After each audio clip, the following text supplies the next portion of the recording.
Jesus. Medukbe na wa medekele mi akpon fifilai. Medakbe na maude akbe otave enyo maude be. Nukeke ya na miamia dugo nya doli. Ebe kenu me ba ne ma sinu de nume now. Amede o jebe wa no gbagba fe na tua adoli ne ma wu. Wa semia fe litoto. Enrique me dugo le tode. Ehia be konseto pe tona teji le gbedodo ra kle subo me. Ebe amesia me ke la wa ekponu seyeye. Afisi afika ne le kpomi fifilai. Ekbe 27 avril ya. Miele dugbe da be akbe ne ba togo. So we jepe ba so do peso jehe. Ida nyehe. Mie dugbe da be na. Ekbe gbogbo kata. Non c'est Yehowa Pekbe. Le Yesu pen come. We ya no connecté. Le mau pekbo. Akbene mau be atmosphère à le libérer. Wa no chenya de gbogbo ne mau la ferme. De togo bagbeta. De mau subalo bagbeta. Gouvernement bagbeta. Wa no glonya de na mau chenya de gbogbo. No glonya de na mau. Hey! Jesus. Togo tuakata. Asuye suto. Togo tuakata. Asudela yasu togodo. Togo tuakata. Asuye suto. Wokata. Wokata. Wokata. Hey. Togo tuakata. Asuye suto. Hey. Chonor baswit kata. Togo to azudela yasu togodo. Togo to akata. Asuya suto. Wokata. Wokata. Wokata. Mebe ye wonu makuku ye nyabe na. Nyonyo mekboba togo. Mebe dogli toto yamela. Nyonyo ne ba togo. Elle subo me. Togo de. C'est un pays animiste, mais bon christianisme. Mais t'as tout ben avec tout mia ou yamia parler tout ji. Appelle que ne la tout ben la ferme là. Non ne que de sumo me.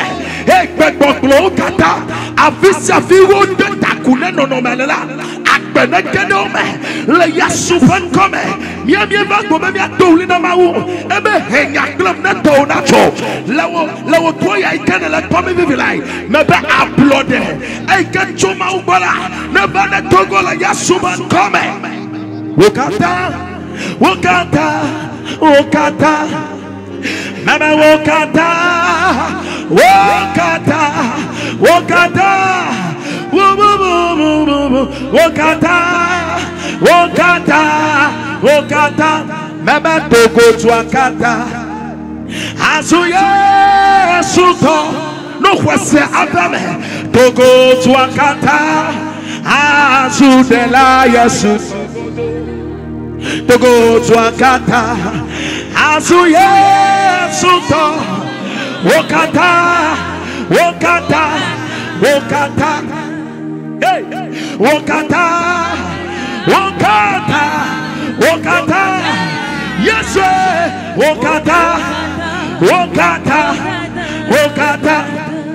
napuya wakagwabe wakwenye napuya wakagwabe yemawe wakwenya hey napuya wakagwabe minanya chimlobe wakwenye yes napuya ate meme napuya wakagwabe yes hey napuya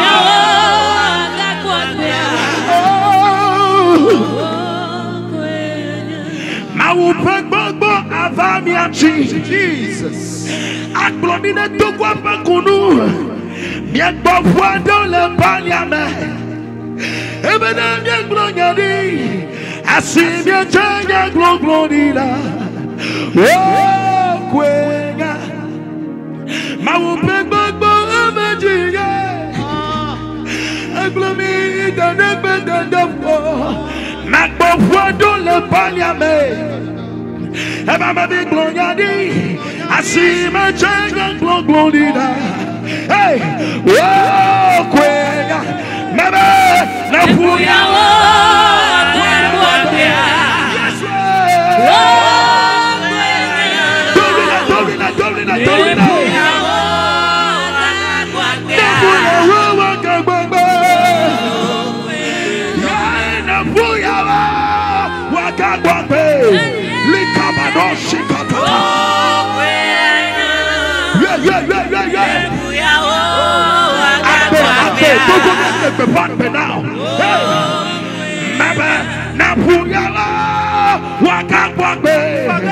Jesus, hey, come on. Yes, Napuyala wakagwabe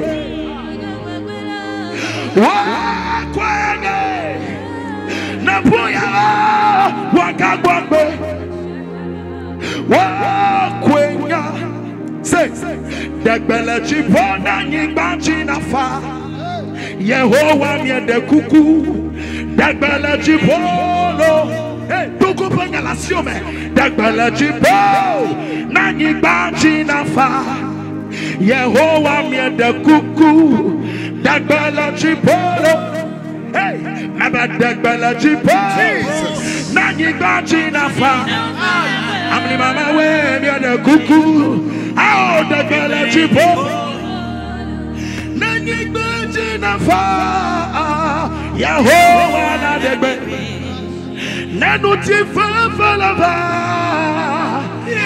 Yehowa hey na plode fofo nyanga la ma togo nyigbaje Yehowa la degbe elabe Yehowa la de kuku degbe la chipo hey na dololo foni coronavirus na jona Yehowa hey nanu ti fa la ba yes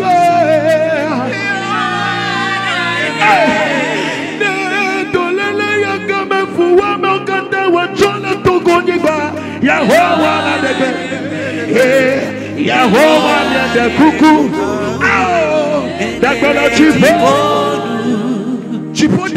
degbe that's it to go penyame me dogbe na Yesu bankom enu sianu ikoso choto go ni baji we bena big ball flow big ball wrestle e kemia de fire la chipo semia bali dodo homia bali dodo homia bali dodo homia bali dodo homia bali dodo le Yesu bankom come on abaya ne bia be de kawo won e baba Kristo hawo me come on safico plukomena krisohale ayamia tomie swachimi le data menamia no maba ay kamia le dolu yala je pouvais bien au hona me passer bene homina ne demile e pa finya la yasuban come Jesus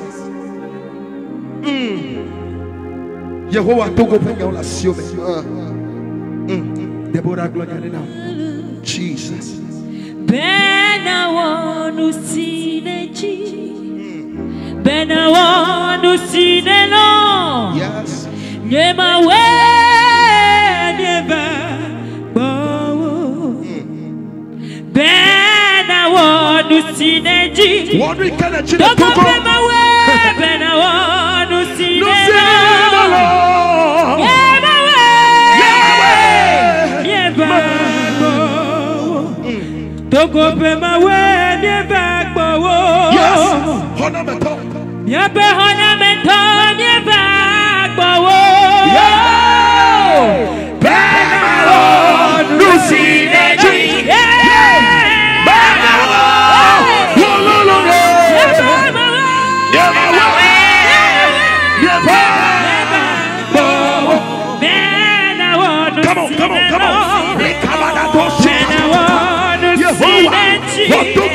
Togo panya. Yema we. Atema we na wo. Yes, come on. Eya tena village. Togo pema we towe ko. Blewu. Megalawo. Maunya wala. Wo kata.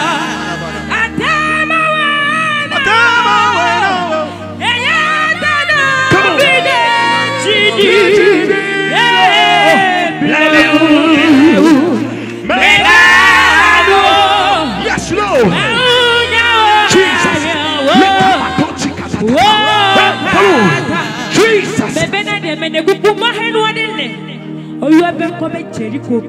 Yes. Mebe Jericho Benklima, Ayamona Israel, Jobamete Quaben Chicopio. Gagai make what Dolina Yehovah. Come on. One never Mawana Layosi. Yes, sir. One never set one Layosi. And what Doluya Yehovah. Yeah. People never Jericho Benkla Emu. Bada. Made the Kukula Tekberantina like a Popoya. Me and Dolia Yehovah. Luciano Kanyamahanuname. Let me append to you, man. Yes, sir. When I'm in my take a look, but to the bank. Come on. And Clanamo, Yes, super come. Mia de Canaya. Go. Mia de Canaya. Go.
Come on.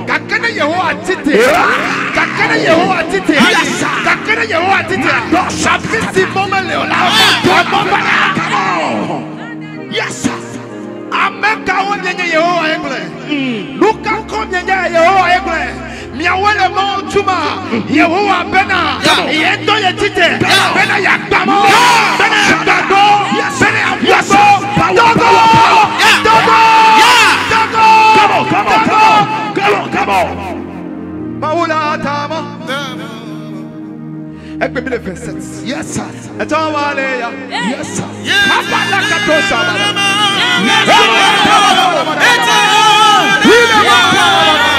Yes, sir. Listen. Estimate your whole like Israel the other day. Metana bena adota for Israel. Oba agbonu chola ko. Eye o promena. No ga kuti ponu flesh and tiponu cha. Ya ira mate wani dio. Amade le nya konga opoya. Ele bedo kum just sebe. No kenya just so. Yes, abala katwa. Yeah. Mi benane. Toko magano alei bello. Enjoy Ivana oleke hiyo. We are talking about miracles. Open doors, deliverance, changes in every way.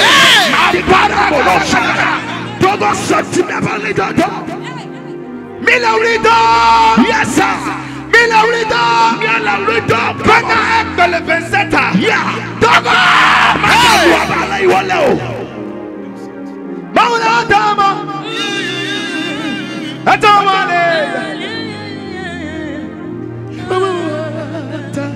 Abisi agbo tule, agbo na bu.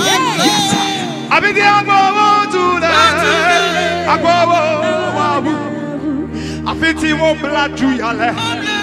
Mietuka, miedekatwa. Miekaposa mo. Mietrafono ni. Yewa. Yes. Ikata matu yakataka. Yes, Lord. Miede biyokule ulido. Hey! People are ready. Come on, Amakatwa. Mia de Vio, Aparagados, Inamakwata, Elebrado, Ika, Sekutra,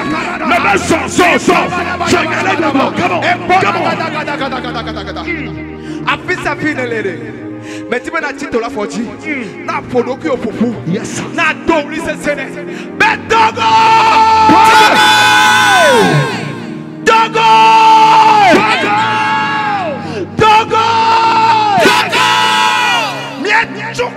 Mietchukao fefela. La menu fefela. Amekawe le wano kyo komne jile tuyamo. Ome yewe. Ne yo punu kome same ne yo home. Ele bragadosa.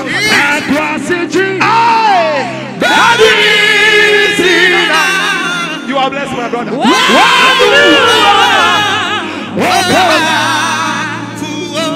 Amedole kwasi jile tuyame. Yeah. A woman to abandon to. Wamede mejesi. Abara ya kwasi jile. A closer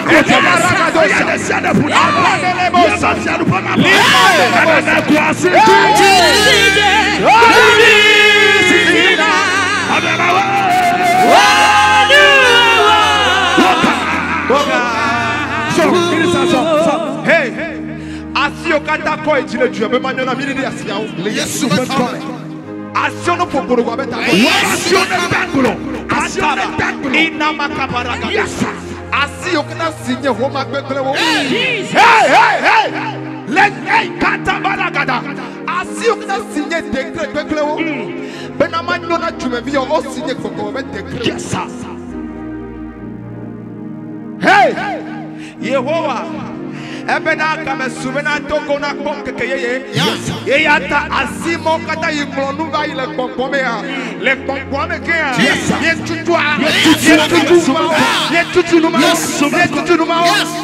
Nebukadnezar etibe adoma uko kake kwa asiade. Ya. Asiade. Asima toma. Yes. Asima blama. Yes. Asima bama. Yes. Meya fala. Hey. Senti ebere de kwa city.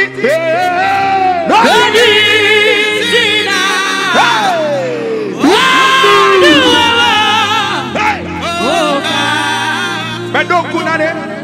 Esima Israel yo na ba wo kula abako Philistine. Biblia bena e mai mela ne aro koko mo se ba iro itila. Ah ono na tidu.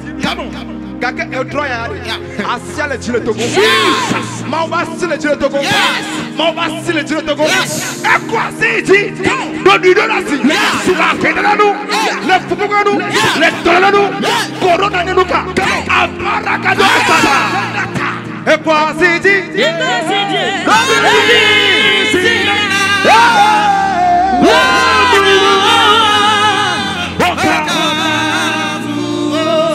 Yesu le wakati. Yes,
Come on.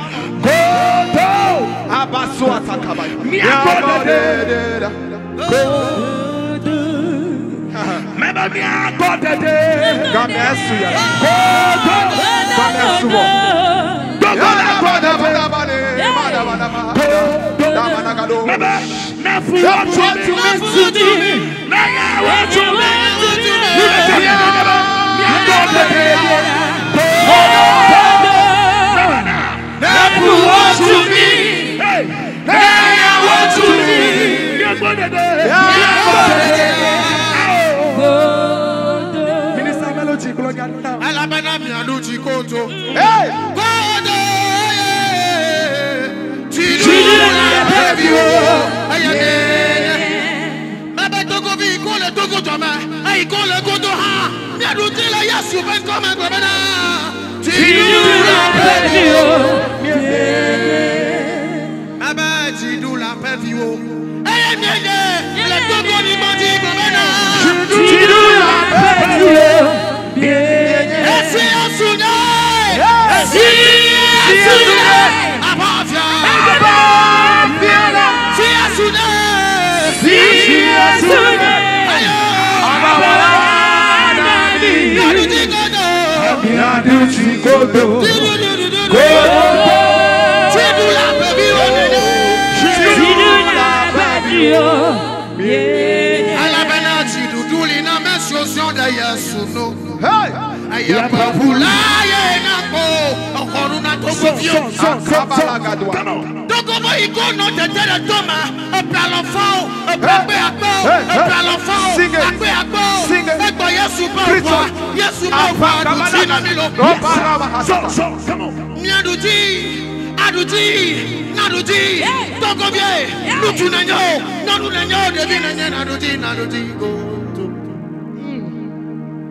La bête nous douli na mention de Yesu.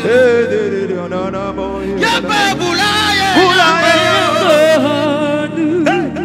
Ma bête nous douli na mention de Yesu. Ya babulaye na go. Hallelujah bela. Ye bela ye.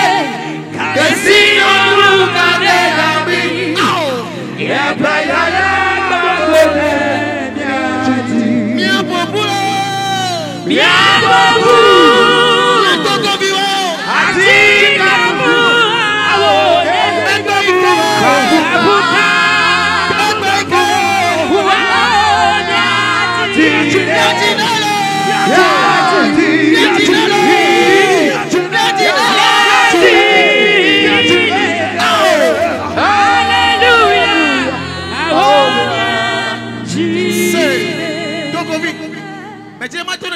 Le diaspora. Le Togo be tonade. Mi me gabu makolo. Me gona ya kokobanade. Israel am fayele. Israel ma to ni Israel ke ma wotole. For Edgbea, Togo ni Israel falia. Apala gada preach on. Me be ga Togo ni Israel falia. Me je ma kare ti no ba. Nu ke kade gbona. Nya kafu kabu ha o jiga. Abare, nous kakade kona toko ni bati. Namba iko buaya. Ama iko bi kana du hamate mako. Wami kesino tobe tuma. Kame kona. Toko vi na di la se. Amen. Preacher. Say, no signora. Oh, yes. No signora.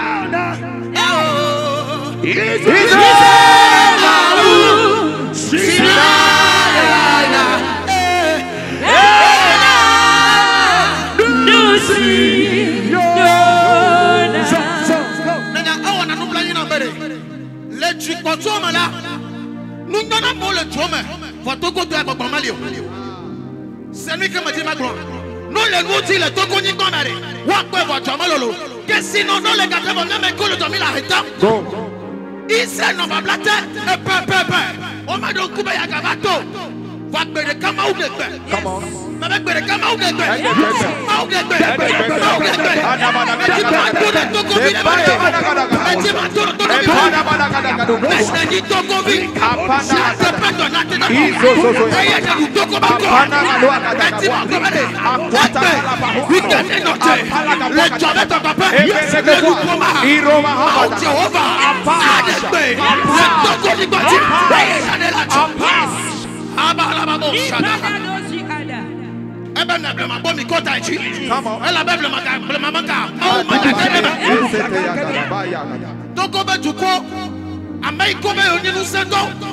Yoni so kasala on se mila o mi agbakura dome o le do de ho o family manu se wa ba ko la tesa ya se ya suba ko ma de pas applaudir ya de pas fofoyer ya de pas kabogi jeunesse amagano ba God du Christ amagano dogole c'est ton frère son lo wala du fiale to waji mebe ayi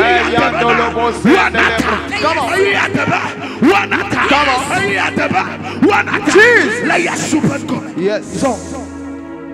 Blonyade na afimancho. Blonyade na afimancho. Blonyade na togodo abiwacho. Yes. Bawoye mienfa. Eva de fakwe. Blonyade na togodo abiwacho. Come on. Mie togobe hati lo mi le fukwe makba. Don lo fukwe makba. Blonyade na mi lo. Blonyade.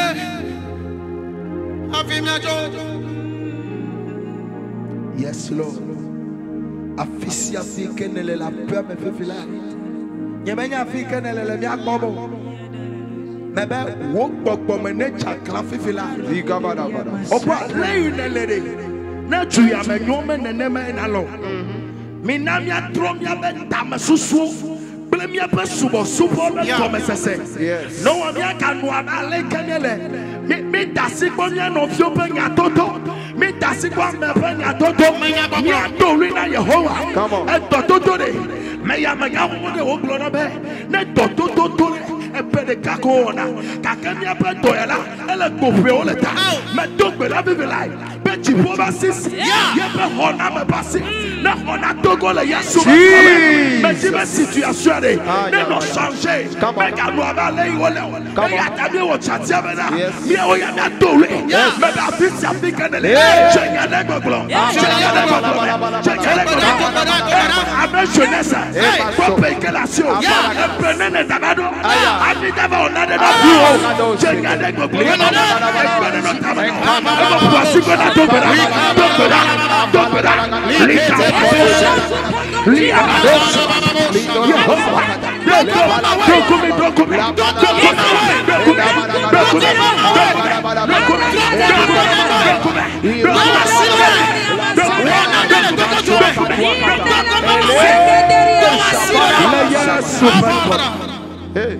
Jesus. Don't kuchinge apeto Yesu. Don't kuchinge hona meto deke meli namo malakloji nawo hona meto deke meli namo. mio. Miela clochi nawo. Donku miachi abedo Yesu. Donku chinge. Oh namedo deke meli namo. Mela clochi nawo. Oh namedo deke meli namo. Melaclochi nawo. Oh namedo deke meli namo. Melaclochi nawo. Enrique Yesu on the Maglo. It shall be permanent. Come on. It shall be permanent. Come on. What the Lord has done for me. It shall be permanent. It shall be permanent. Yes, Lord. It shall be permanent. What the Lord has done for us. It shall be permanent. Yes, Lord. It shall be permanent. Permanent. It shall be permanent. It shall be permanent. It shall be permanent. Next time, come on. What the Lord has done for us. It shall be permanent. Nobody will change it. Yes, sir. Come on, yes, sir. It shall be permanent. The Lord has done for me. It shall be permanent. So. It shall be permanent. It shall be permanent. It shall be permanent. It shall be permanent. Make a message. It shall be permanent. It shall be permanent. What the Lord has done for me. It shall be permanent. Never one that Apalia galua gadega do asapala mana. Irebra akira atwa sekele ke atwa kaba. Ebredini akabara do sapana kadwa. Areke kwada bahana. Elebroko do ya power. Yes sir. Bedodo na machine wala fisa fika. Epala kadwa. Epala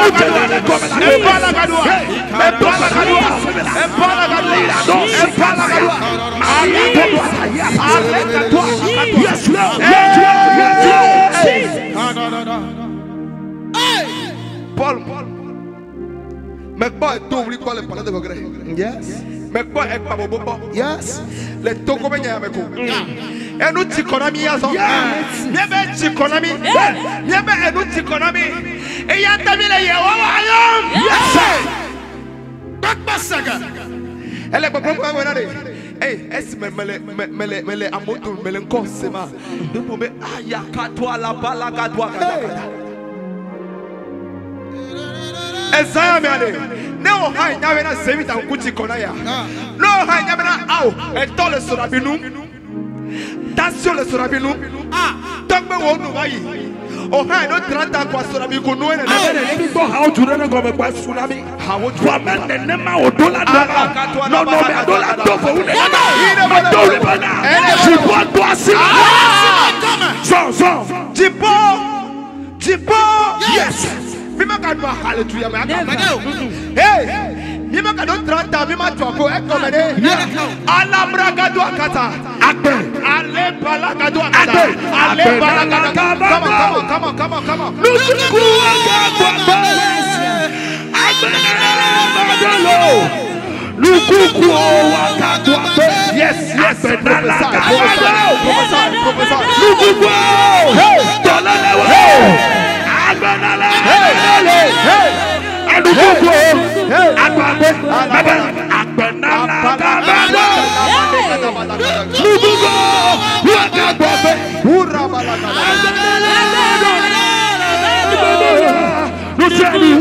So, gloriadi. Enya glori le togo tie ko ya bebe. And we hear how I connect to go check with them. No see one glona ya kwe abana. I don't see my one glona ya kwe. Come on, sing it, sing it, sing it, sing it, sing it, sing it. I don't see one glona me ya kwe abana. No see my one ya kwe abana. Go. And we mount play with them. Yes. Ah, let's talk about a time. Come on, Maule Jawa Nana Bata Maule that brought you Bata. Yes, Lord.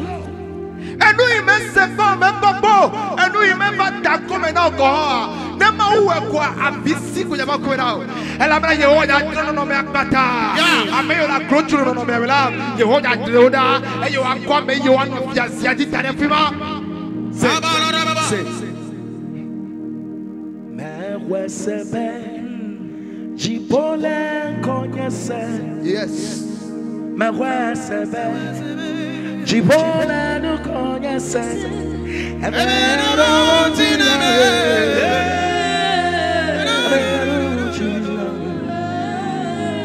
Mebe mi awo ya mi wesebe Jipole konyese. Amado globe ya kame ponu wo mi le ya. Kakenu de kame nya be. Mewesebe Jipole konyese. Mewesebe anu me toto madu mi achi o. Abeya do wonti na mi. Abeya do wonti.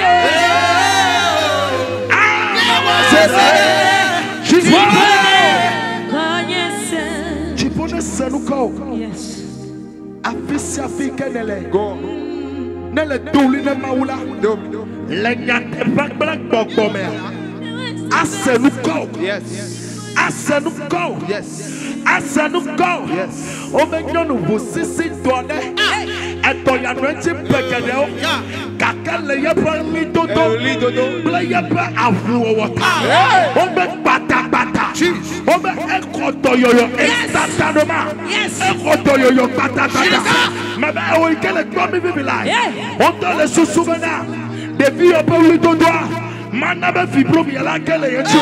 Ele femme no le yesu. Come on. Devi obe lidodo. Come on. Manaba na. Enu ya ma chokwa. Abe fibre pleton de. Me femme no le yesu come. Yes. Chok batala jona marechi. Come on. Me da pe now. Nye mawu ple nye fia. Yeah. Subo kata ikele ya tela. Me chona. Nena de khwasiu akbada mosala. Wo de kairi achwa. Ala be nume toto de fiabe.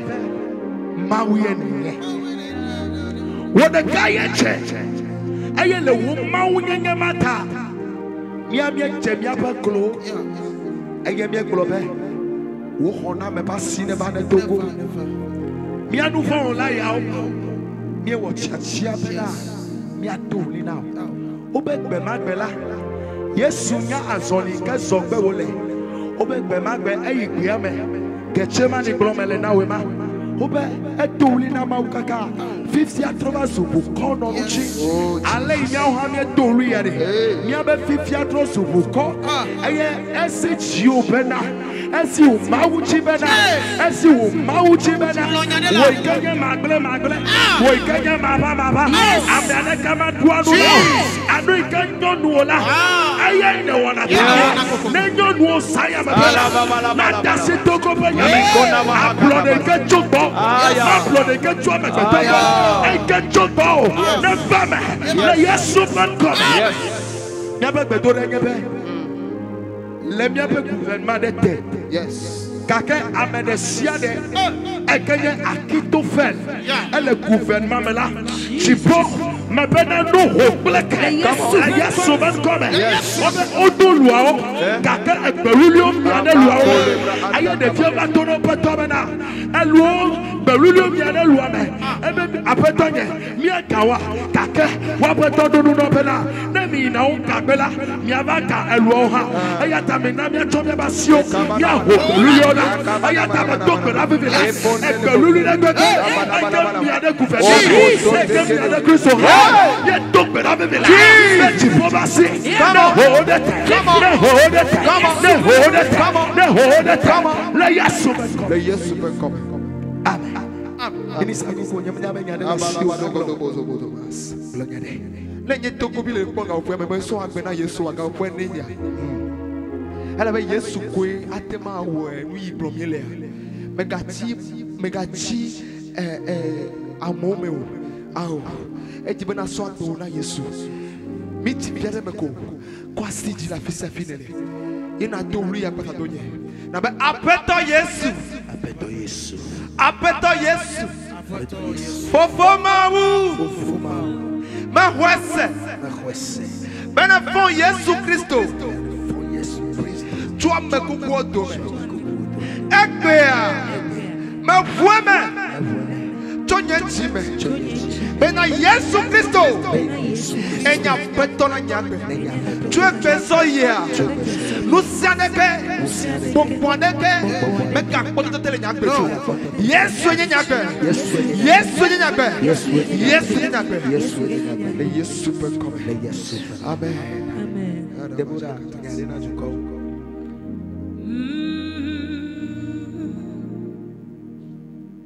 ma wenye ble mama egenye gbeto nusi wo wole ble ma gale kata wo megbia ma wenye dokudu ma wiye wonye ne wena ble mato ele wogena wo demu apeto demu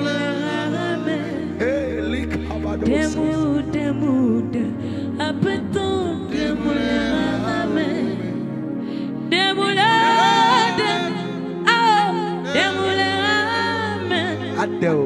de la Yesu domenyoto we kele komi hayana sunya yes demule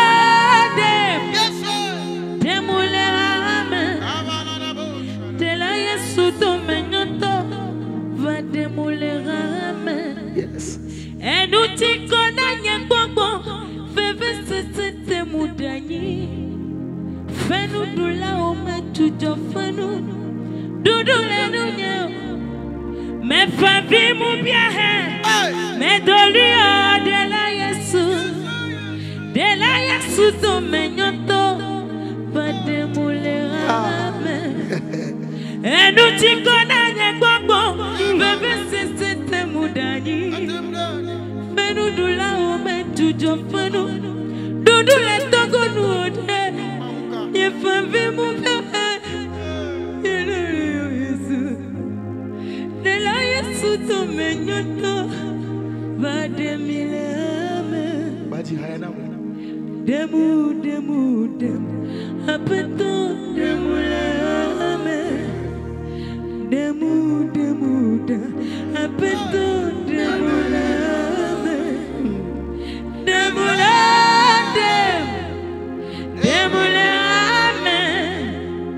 de la Yesu to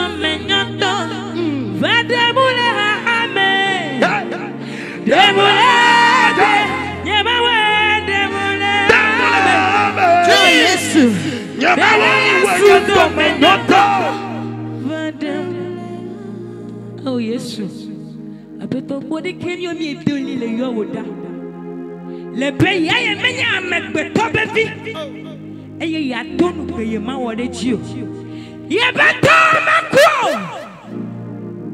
be ya gbenu ke mi atogo bi mi le glo na wo eye ye be abawo me tere me be ya gbe wo apeto mi wenye si apeto mi o mi no tele tepe apeto go be gbada gbo ene eye mi do lu mi polu le dogota Yesu do wasi do dala apeto fevese si anti konami Yesu ayadudu anti konami aduke dudu anti konami enu dudu na Yesu. Mimaga no miaba gbedo ho me afo. Oh Yesu. Amagbedo wele glomi. Woni le subo mawula. Wa ba mi adidi mi apa. No no me kele. Ka Yehovah do wa. Oh Yesu. Echi kwanemi. Yesu. Ali kene de Israel viole ye maibia. Ekbia mi woni Israel viowe. Apeto mi nya bena. Etome kuna o. Echi mi o mi edoli ya wala sayame. Mi edoli ya wala ndokusu ya. Mi edoli ya wala dikaya. Bena hona dogotu. Dogo pemawa. Dogo pemawa. Wasilo. Dogo pemawa. Dogo. Semia pele dogo. Oh Yesu. Oyira. Melody. Nyadela shiona blona chukua. Come on. Medeku afisa fikene le nyakwa mako asitare utaji. Yeah, thank you Lord.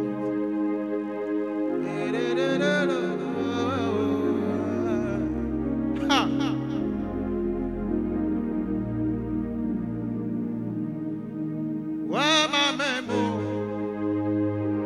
Wa mame mini kwasi. Miravuka se Yesu. Wa mame mini kwasi. Miravuka se Yesu. Wa mame me.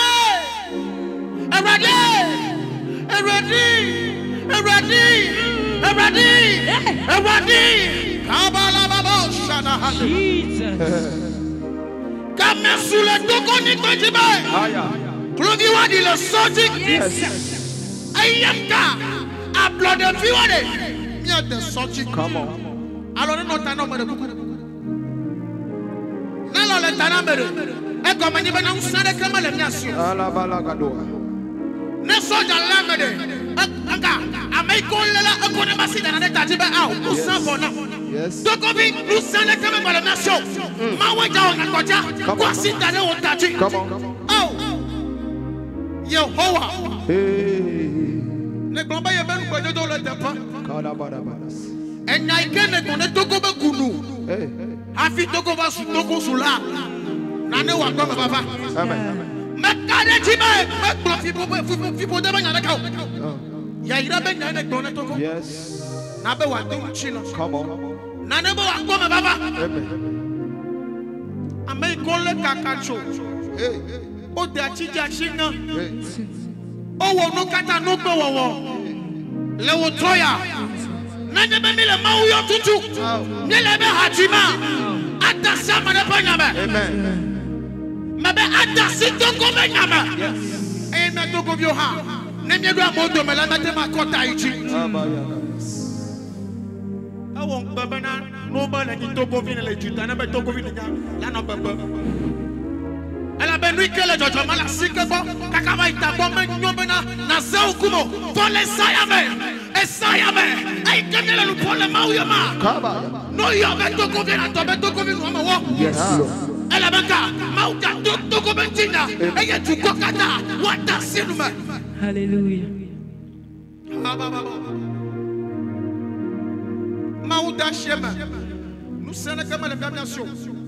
Wamenya balekene wa bana Israel dola na tema wone togo haiba. Maunda yira la fisa fikene la. Yes, Lord. No glory Yesu bape. Not that many, not that many, not that many. Not that many, not that many. Yehovah Akbar. Not that many, not that many, not that many. Me have a wall at you. Yet you may have bought was it. Yes, you made one medical softly. Yeku let you. Yes, you made one medical softly. Oh, Yeku let you. Yeku let you. Yabe hona me to mi abenuku. Nyakula jiwo elabe Yesu Nyemedwa mede keso liwo Awo Nyakula jiwo Medak bena Yesu de agbewota Oikete kpere mianchi nonome aveme Amedo ikemi lancé afishada Wa le dogbe da mi ata ikemi menyam Mebe ameike uchila jifone yira unam amede ke swefem tete bede mianchi dakbe na mi le dakbe ne de lolo nufa ike wo bede evenement ya chi oveme ne togo nyone eme anyona mebe kristo do me gagbojo kaka nebe home ha elide dia me gasa afio ganon lido na mawu elabe elegbesosebe ya doto elegbesosebe na ya wonyo now mawi kemye subona de ejoye wonye omeyo na ikeme tonao atonao le dolele me le nya choda me chiame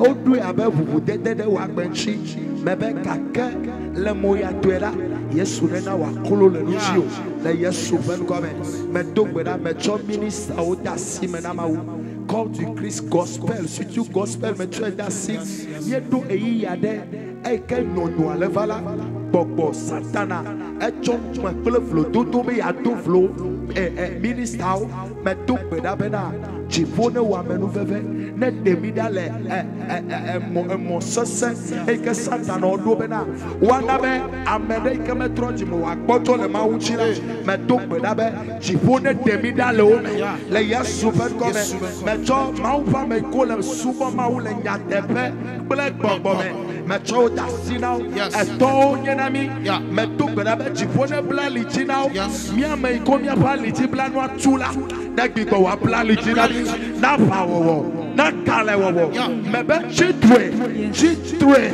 na wo kale le mausu suba me le Kristo Yesu fen come oyira wolo Yesu yira le Kristo Yesu fen come eye me dolele e we la globe amen. Yesu me yira milo